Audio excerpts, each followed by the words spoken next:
What would you do if you did everything right for 10 years straight, skipped every vacation, wore the same worn out shoes, said no to every night out with friends, and at the end of it, found out the money you saved still wasn't enough for the life you were saving it for? David was 24 when he made a decision that would shape the next 10 years of his life. He had just landed his first real job, a junior role at a small logistics company, the kind of salary that barely felt like enough to call himself an adult. But he remembered his father. He remembered sitting at the kitchen table as a boy, watching him count out rent money into small, careful stacks, his hands moving slower with every count, always short by a little. Some months his father borrowed. Some months he apologized to the landlord and asked for 3 more days. David never forgot the sound of that apology. He promised himself quietly that he would never make it, not by a little, not by anything. His mother used to say it differently. She'd tell him, folding laundry in the small living room, that money doesn't ask permission before it disappears. You have to grab a little of it and hide it from yourself before it even gets the chance. David held on to that line longer than he held on to most things, his mother said. So on his very first payday, he built a system, $200 every single month, moved straight into a savings account before he could spend it on anything else. He opened the account standing in line during his lunch break, scrolling past pages of terms and conditions he didn't read, tapping, I agree, the way everyone does, eager to get back to work. Somewhere in those pages was a line about the account's interest rate. He never saw it. He named the account untouchable, and for 10 years, he meant it. At first, it was hard. Friends celebrated birthdays at restaurants he couldn't justify. Weekend trips filled his group chat with photos he wasn't in. His coworker, Jason, took a loan for a new car the same year and drove it to the office like it had personally saved his life. David stayed home with instant noodles and a plan nobody else could see. He told himself the plan was worth it. He told himself that someday this discipline would pay off in a way that made all of it make sense. Have you ever said no to something fun just to protect a goal only you could see? David said no more times than he could count.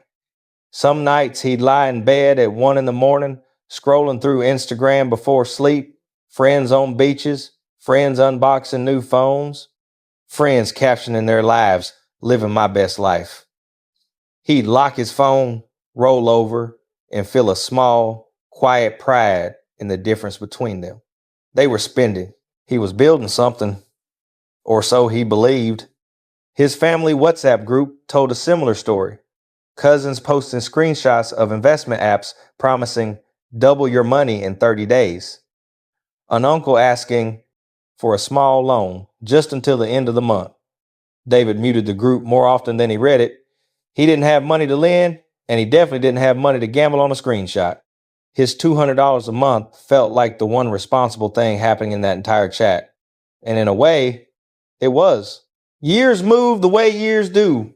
At 27, David checked his account and saw $8,000. He watched that number the way other people watched a scoreboard. Every time it climbed, it felt like proof he was winning a game most people didn't even know they were playing.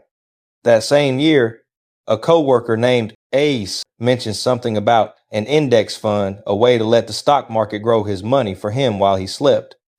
David waved it off without much thought. Investing sounded like gambling wearing a suit. His money was safe where it was, and safe mattered more to him than almost anything else in the world. At 29, he was still in the same small apartment, driving the same secondhand car, wearing shoes that had been resold twice. His friends were posting kitchen renovations now, tagging new addresses, sharing photos of mortgage keys held up to the camera. David scrolled past all of it on the bus ride home, told himself he was playing a longer, smarter game, and went back to doing the only thing he knew how to do, saving. That same year, David got a raise. Not a huge one, but enough that his manager expected him to celebrate a little, maybe upgrade something. David didn't move his deposit up to match it. He kept sending $200 to Untouchable and let the rest of the raise quietly absorb into daily life, telling himself that consistency was the whole point, that a moving target wasn't a real target at all.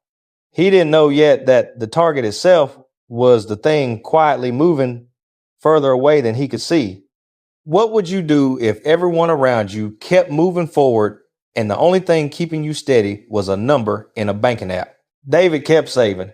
That was the only answer he had. At 31, the number read $19,000.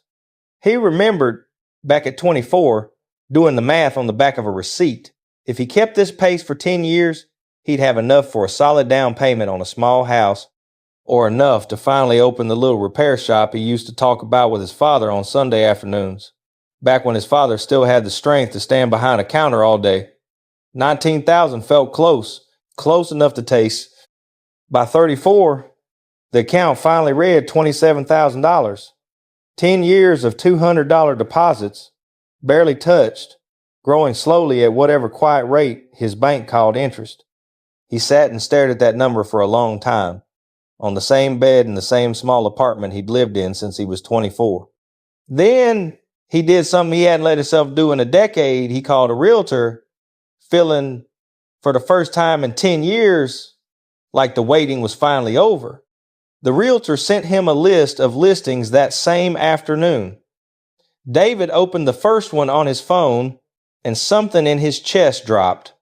The small houses he remembered pricing out at 24, the ones that used to sit around $80,000 or $90,000, were now listed above 160. The little commercial space near his old street, the one his father once said would make a fine little shop, had nearly tripled in price.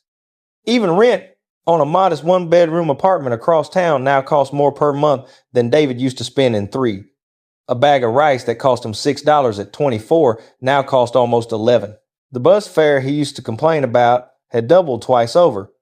Everything around his $27,000 had quietly gotten more expensive while he wasn't looking, while he was busy being proud of a number that never changed how it behaved. His $27,000 hadn't shrunk.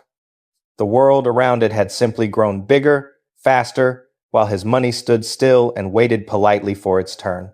He sat on the edge of his bed that night, laptop open, tabs full of listings he suddenly couldn't afford, and did the math again, the honest math this time, not the hopeful kind he'd been doing for a decade. 10 years earlier, this exact amount could have covered a down payment with room to spare. Now it barely covered a deposit and 2 months' rent on an apartment he didn't even want to live in. He scrolled back through 10 years of bank statements that night, watching the same $200 land every month like clockwork, dependable, disciplined, exactly as he planned it. Nothing about the statements looked like failure. Every deposit had gone in on time. Every month he kept his word to himself. And yet here he was, staring at listings that made his 10 years of promises feel like they'd been made in a different currency than the one the world was now using. Something in him wanted to keep doing what he'd always done, save harder, save longer, wait for the number to somehow catch up on its own. Something else in him, quieter and angrier, wanted to pull every dollar out and throw it at anything that promised to grow faster than his patience was willing to hold on for. David sat with it for 3 full days. He didn't touch a cent of it. He barely spoke at work. Jason noticed and asked what was wrong, and David, for once, actually told him the whole thing, the 10 years, the number, the listings, all of it. Femi listened, then said something David hadn't expected. "Man, my car's worth less than what I owe on it. At least your money's still your money." It wasn't much comfort, but it was true, and it was enough to stop David from doing anything reckless that week. Instead, he called Emeka, the same coworker who'd mentioned index funds 7 years earlier, the one he'd waved off without a second thought. They talked for almost an hour. Emeka didn't laugh at him. He didn't say, "I told you so." He simply explained, calmly, the one thing David had never let himself learn, that money sitting completely still isn't actually standing still. It's quietly losing ground every single year to something called inflation, the slow, steady rise in the price of almost everything around it. On average, prices climb by roughly 3% a year. In any single year, that barely feels like anything. But stretched across 10 years, that quiet 3% had eaten away nearly a third of what David's $27,000 could actually buy, compared to what the very same amount could have bought him back when he was 24. His money had been standing on a moving walkway going the wrong direction, and he'd spent a decade proud of how still he was standing. Think of it like this. Imagine you're standing still on a road and everyone else is on a train moving past you. You didn't get smaller. You didn't do anything wrong by standing there. But from where the train is now, you look like you're going backward. David sat with that for a long moment, the phone warm against his ear, and for the first time in 10 years, the number in his account stopped feeling like proof of anything. His money hadn't failed him by shrinking. It had failed him by standing perfectly still while everything else kept moving. David didn't cash out his savings that week. He didn't gamble at all on a single stock either, chasing back 10 lost years and 10 reckless days.